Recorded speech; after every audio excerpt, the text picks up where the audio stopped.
you ready for class? Let's do it.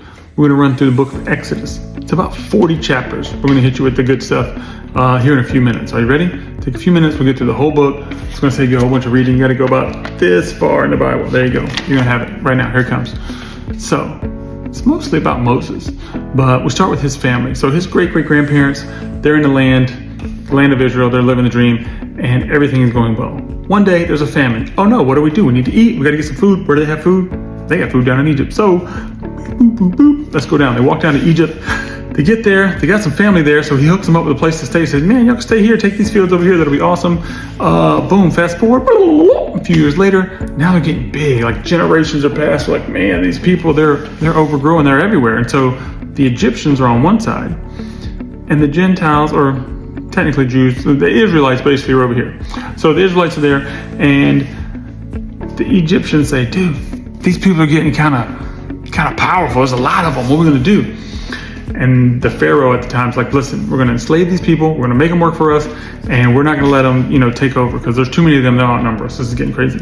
So now they're enslaved. This is the problem. So they're getting to a point where they're going to kill off all the boys. Oh man, you kidding me? They're killing off babies? This is crazy town. It's like Roe versus Wade or something around here. So anyway, they decide to kill off the babies. Decree goes out, got to kill all the Hebrew babies. Hebrew is like undercover children of Israel before they got that name. They're just called Hebrews sometimes. So that's in there. And then there's this one boy that gets out. They put him in a little basket, send him down the river, and his name is Moses. He goes down, floats down the river, till he gets to the Pharaoh's house. The Pharaoh actually picks him up, Pharaoh's wife actually, she's down by the river, picks him up, she raises him in the palace.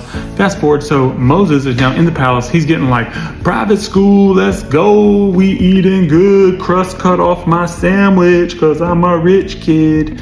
So he's eating good in the neighborhood, and he's learning all the different languages, the styles, all the gods, all the crazy stuff they have going on in Egypt as a ruler of Egypt. And then he gets to be around some of his people. He's like, yo, y'all treating my people kind of bad over here. This is not very, very good. I don't like that.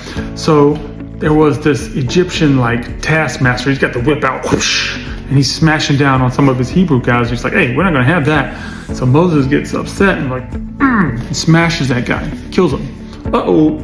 Puts him in the sand, like one of those undercover top secret SVU kind of situations, like they put him on the ground. Anyway, so now the Hebrews like, dude, is this Moses guy? He's kind of crazy. What's going on with him?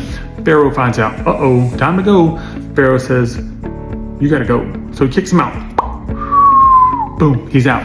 So now Moses finds himself on the backside of Egypt, near a place called Mount Sinai, like far, far away in the desert, in the wilderness, in the woods, and it's just kind of crazy over there. And so he meets a man, Jethro, and his family, and he's got 7 daughters. And so Moses marries one of them, because what's he gonna do? He's in the middle of the woods. This guy's got 7 daughters. I should probably take one of them. That'll be, fair enough. So he works there. He stays there for like another 40 years. He's having family and living the dream. He's fine.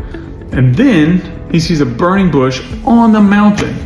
How does a bush set on fire and doesn't burn? It's crazy town. Okay, it's in Exodus. It's all in there, okay? So it doesn't get burned up. He talks with God. God says, this is God. The where you're standing is holy ground. The old Charlton Heston 10 Commandments movie thing. It's in there. If you're younger, you probably don't know what I'm talking about, but it's in there. So he has like a real meeting with God, face to face, sort of kind of fire to face, we'll call it. And they have a meeting.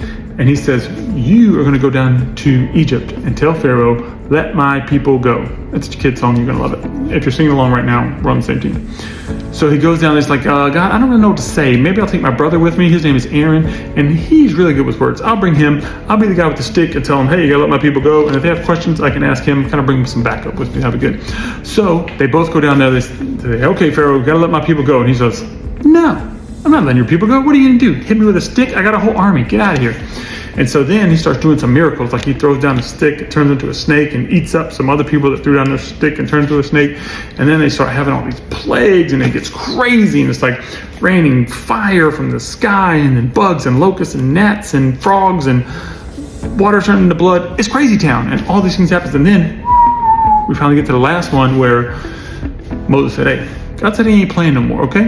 This is what we're gonna do. Firstborn in Egypt is gonna die. Lights out. Pharaoh's like, no, we ain't doing that. So Holy Spirit comes down, covers the whole land, and then every firstborn in Egypt dies. They're gone. What? In the Hebrew camp, They had a special message. God said, put some blood from a lamb, foreshadowing about Jesus.